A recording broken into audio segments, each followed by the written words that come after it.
On an island in the middle of Lake Superior, there are thousands of holes in the ground.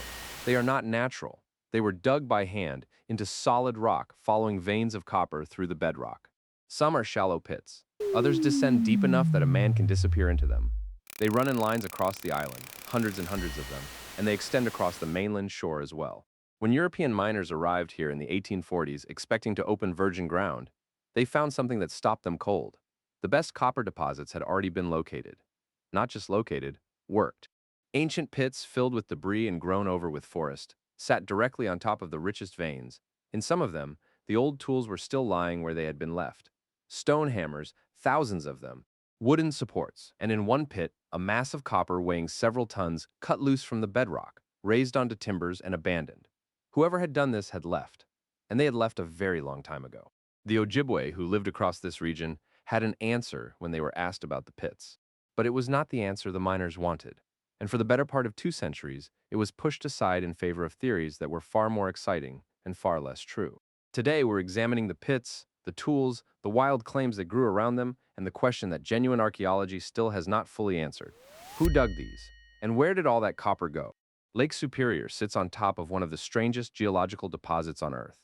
In most of the world, copper occurs as ore, locked into rock as a chemical compound, requiring smelting to extract. Around Lake Superior, it occurs as native copper, pure metallic copper sitting in the rock in usable form. Nuggets, sheets, and in some cases enormous masses weighing many tons. You do not need furnaces for this. You need patience, tools, and knowledge of where to dig. And for thousands of years, people had exactly that. The mining sites cluster in two main areas: the Keweenaw Peninsula of Michigan's Upper Peninsula and Isle Royale, the Long Island near the Canadian shore. Surveys over the years have documented enormous numbers of pits. Estimates commonly run to 5,000 or more across the region, though counting them precisely is difficult because many are collapsed, forested over, or destroyed by later industrial mining. The technique reconstructed from the remains was ingenious. Miners built fires against the rock face to heat it, then doused it with water, cracking the stone. Then they went at it with hammerstones, rounded beach cobbles, often grooved for hafting, used until they shattered. Archaeologists have recovered these by the ton. One estimate from the Keweenaw put the number of hammerstones at a single group of sites in the hundreds of thousands. Then there is the object that has fascinated people since the moment it was found. In 1847, on Isle Royale, miners investigating an ancient pit found a mass of native copper weighing several tons, detached from the surrounding rock and lifted up onto a cribbing of timber, clearly prepared for removal. The people who did that work had raised a multi-ton block of metal several feet off the floor of a pit, using nothing but wood and muscle, and then they had walked away and never come back. Before we continue, if you enjoy documentaries that trace forgotten history through archaeology, original records, and indigenous knowledge, consider subscribing. It genuinely helps, and it lets me keep making investigations like this one. Because when 19th century Americans looked at those pits, they did not conclude that Native Americans had dug them. They concluded something else entirely. The 19th century had a problem, and it was not an archaeological one. Across the eastern United States, settlers kept encountering evidence of sophisticated ancient engineering, enormous earthen mounds, geometric earthworks, and now these industrial-scale mining operations. And a great many of them refused to accept the obvious explanation. Instead, a theory took hold that historians now call the mound builder myth, the idea that some vanished, superior, non-native race had built all of it, and had been destroyed or driven out by the ancestors of the people living there when Europeans arrived. It is not hard to see why that idea was attractive at exactly that moment in American history. If the impressive works belonged to a lost civilization rather than to living native nations, then removing those nations from the land carried a little less weight. So the copper pits were assigned to everyone except the people who dug them: ancient Phoenicians, Egyptians, Israelites, later in the 20th century, Minoans and Atlanteans, and stranger things still. And attached to those theories was a claim that still circulates constantly online today, that a staggering quantity of copper, often cited as 500 million pounds, sometimes more, was extracted from these mines and cannot be accounted for. The copper in this telling is missing, shipped overseas, vanished. So let's deal with that number directly, because it's the load-bearing claim of the whole mystery. It isn't a measurement.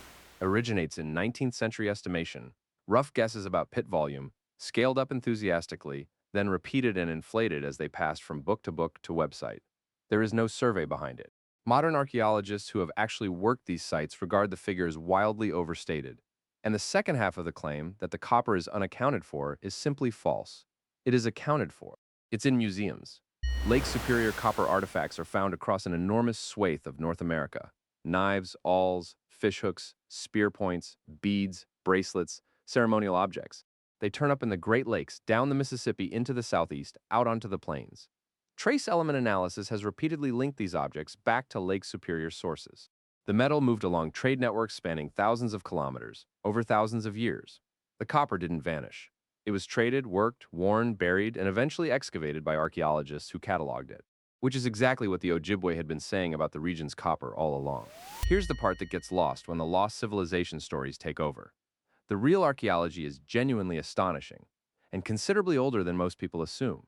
The mining tradition around Lake Superior is associated with what archaeologists call the Old Copper Complex, a period when the peoples of the western Great Lakes were producing metal tools and weapons on a substantial scale. And the dating is the striking part. Radiocarbon work on old copper sites has pushed the beginning of this tradition back thousands of years. Research has argued for dates in the range of 9,000 years ago, with intensive activity over the following millennia.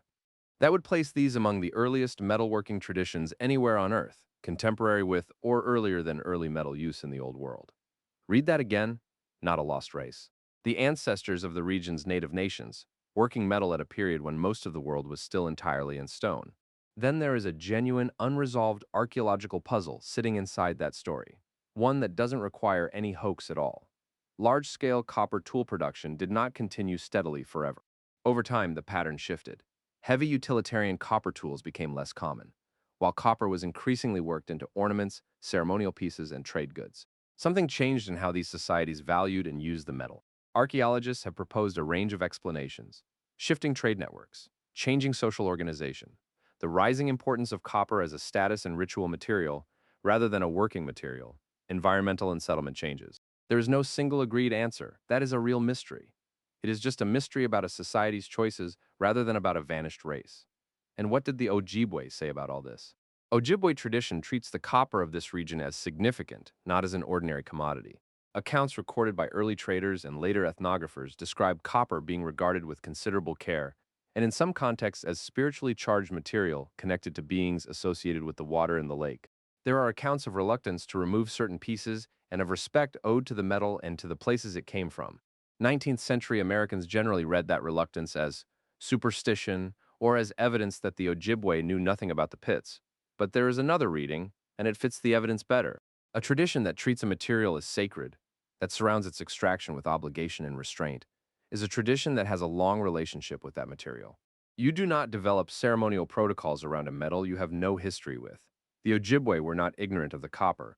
They had a framework for it that the miners weren't interested in hearing, because that framework did not end with, "and here's where you should dig." So where does that leave the pits? Isle is a national park now. The ancient workings on it are protected, studied, and in many cases still not fully mapped. On the Keweenaw, the situation is harder. 19th and 20th century industrial mining tore directly through the ancient sites because the old miners had been extremely good at finding the best veins, and the new ones followed them straight in. An unknown amount of the archaeological record was destroyed by the very success of the people who created it. What survives is fragmentary. Pits, hammerstones, a few spectacular finds like that raised block of copper on its timbers, and a scatter of dates that keep pushing the tradition further back.